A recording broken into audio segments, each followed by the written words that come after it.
shoot a hole at the palm of your hand. Why don't we leave it at that? Nothing to say.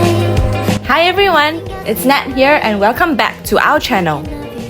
Today it's Saturday, December 9th, 2023 and we are at GWANGJANG Market to savor some traditional Korean street food.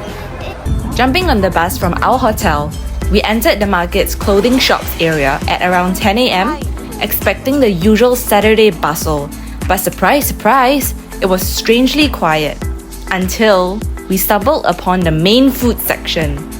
That's where the real action was.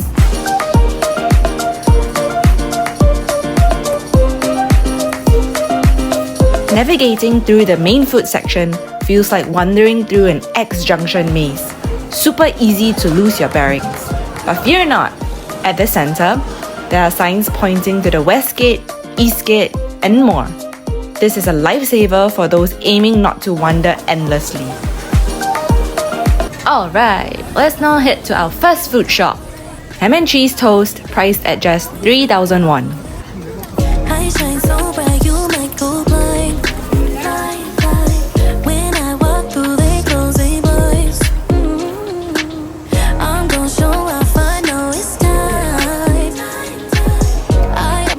The egg, loaded with carrots and chives, was a delightful treat.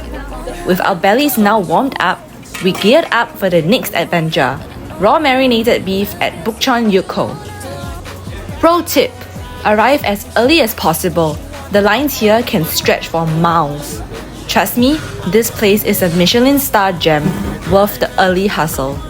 It's a minimum of one dish for 2 people here, and we opted for just the Yukko at 19,000 won.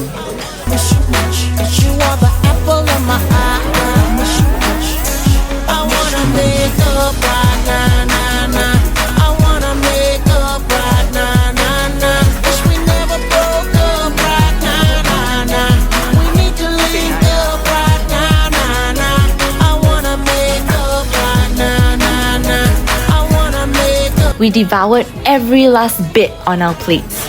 It was that fresh and yummy. Craving a spicy kick, we made our way to our third stop for tteokbokki. This stall boasted the largest cooking pot for tteokbokki, and each bowl was 5,000 won.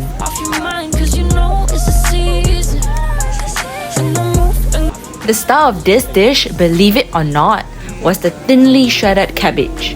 Its crunchiness paired flawlessly with the sauce. Time for a sweet fix. Next up, we're diving into twisted donuts, a must-try at GWANGJANG Market. They're an absolute steal at just 1,000 won.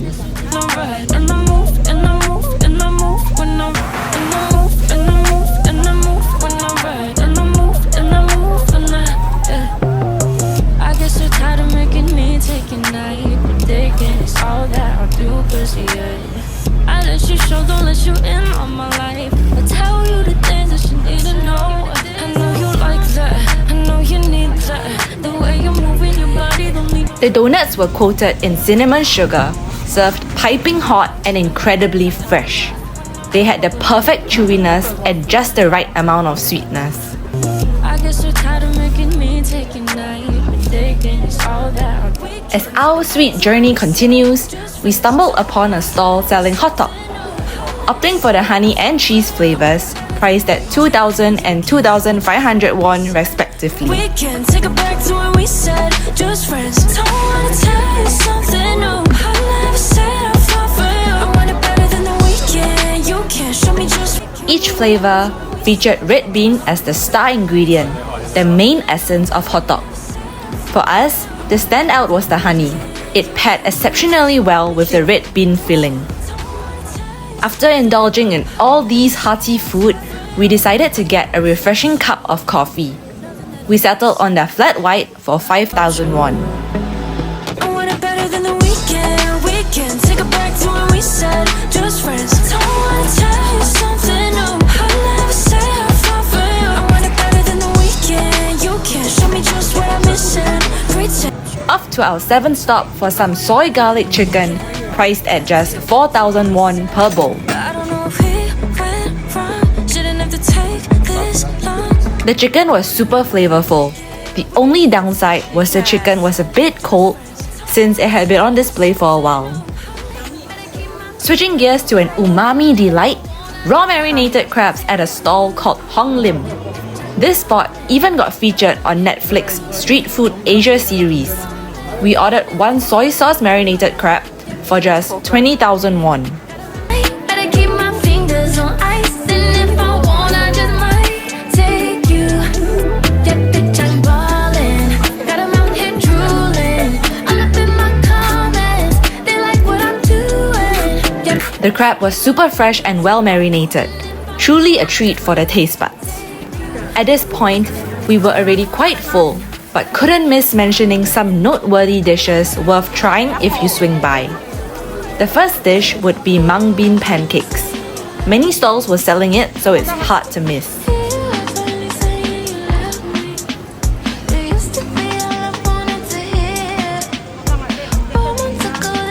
The other noteworthy dish was the goyang kalguksu, a stall renowned for its knife-cut noodles, even featured on Netflix Asia Street Food. The circle of eager foodies waiting for their turn was insane. But recently I just don't care. That brings us to the end of our food adventure at GWANGJANG Market. We hope this peek into the food scene and pricing has piqued your interest in visiting. If you enjoyed our video, don't forget to like and subscribe to our channel for more Korea adventures. Thank you for joining us.